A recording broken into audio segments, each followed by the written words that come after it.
तोरणमाळ फेस्टिवलमुळे जिल्ह्यात पर्यटन विकासाला नवी दिशा। पारंपरिक आदिवासी ढोल आणि वाद्य मान्यवरांच्या हस्ते वाजवून पारंपरिक आदिवासी पद्धतीने या महोत्सवाचे उद्घाटन।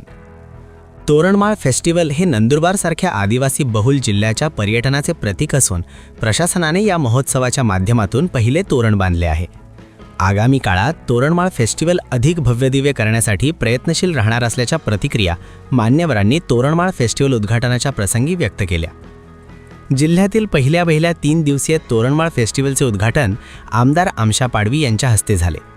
यावेळी जिल्हाधिकारी डॉक्टर मिताली सेठी, सहाय्यक जिल्हाधिकारी अनय नावंदर, नियोजन अधिकारी शशांक काळे, उपमुख्य कार्यकारी अधिकारी ईश्वर पवार, धडगावचे प्रभारी गटविकास अधिकारी संगीता नाईक, तोरणमाळ वन अधिकारी महेश चव्हाण, कांटीलाल टाटिया, सीताराम पावरा तसेच स्थानिक गावांचे सरपंच उपस्थित होते।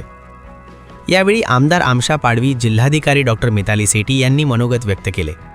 या महोत्सवाच्या माध्यमातून पर्यटन वाढीस चालना मिळून स्थानिक स्तरावर रोजगार निर्मिती होऊन स्थलांतर रोखण्यास मोठी मदत होईल असा विश्वास देखील आमदार आमशा पाडवी यांनी व्यक्त केला।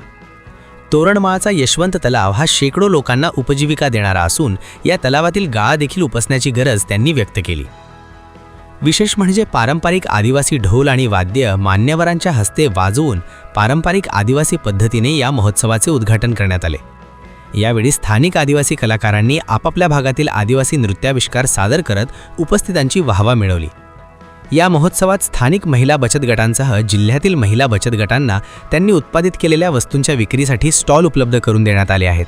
तसेच आदिवासी खाद्य संस्कृतीचा आनंद घेण्यासाठी स्थानिक महिला बचत गटांना खाद्य स्टॉल देखील उपलब्ध करून देण्यात आले आहेत। या महोत्सवात आदिवासी संस्कृती आणि निसर्गाशी निगडीत बांबूपासून अनेक वस्तू, शोभेच्या वस्तू तसेच स्टेज पोडियम देखील नैसर्गिक पद्धतीने बनवल्याचे दिसून आले। या महोत्सवाच्या निमित्ताने तोरणमाळच्या झिपलाईन सुविधेचे उद्घाटनही मान्यवरांच्या हस्ते करण्यात आले असून पर्यटकांना आता झिपलाईन सुविधेचा आनंदही घेता येणार आहे।